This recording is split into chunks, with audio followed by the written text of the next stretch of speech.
এর সাথে চূড়ান্ত হয়েছে ইউরোপা লিগের সেমিফাইনাল লাইন আপ, যেখানে ম্যানচেস্টার ইউনাইটেড লড়বে অ্যাথলেটিক বিলবাওয়ের বিপক্ষে। কোয়ার্টার ফাইনালে গোল ব্যবধান বেশি বলে পহেলা মে বিলবাওয়ের ঘরের মাঠে প্রথম লেগ, দ্বিতীয় লেগ ৮ মে ওল্ড ট্র্যাফোর্ডে। একই কারণে প্রথম লেগে বোদোকে আতিথ্য দেবে টটেনহ্যাম, দ্বিতীয় লেগ যথারীতি ৮ মে। ২২ মে আসরের ফাইনাল। চ্যাম্পিয়ন্স লিগ ব্যর্থতায় চুক্তির মেয়াদ শেষ হওয়ার আগেই কার্লো আনচেলোত্তিকে বিদায় জানাতে পারে রিয়াল মাদ্রিদ। সেটা হওয়ার সম্ভাবনা কোপা দেল রের ফাইনালের পর, এমন খবর সয়লাব ইউরোপের গণমাধ্যমগুলোতে। সেক্ষেত্রে এই মাস্টার ট্যাকটিশিয়ানকে লুফে নিতে পারে ব্রাজিল। রিয়াল মাদ্রিদ ছাড়ছেন কার্লো আনচেলোত্তি, গুঞ্জন এমনটাই। ইংলিশ গণমাধ্যমের খবর, চলতি মাসে কোপা দেল রে ফাইনালের পর আনচেলোত্তিকে ছেড়ে দিবে রিয়াল। চলতি মৌসুমে লস ব্লাঙ্কোদের সময়টা মোটেই ভালো কাটছে না।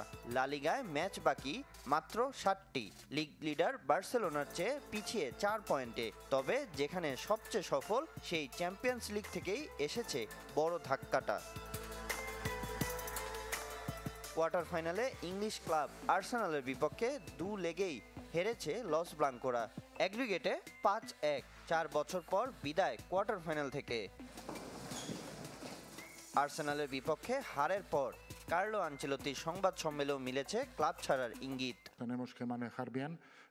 ক্লাব যে কোনো সময় আমাকে বিদায় জানাতে পারে, সেটা হতে পারে কাল, এই মৌসুম পর, অথবা আমার চুক্তি শেষে আগামী বছর। যাই ঘটুক না কেন তাতে আমার কোনো মাথা ব্যথা নেই। আমি ক্লাবকে ধন্যবাদ দেব।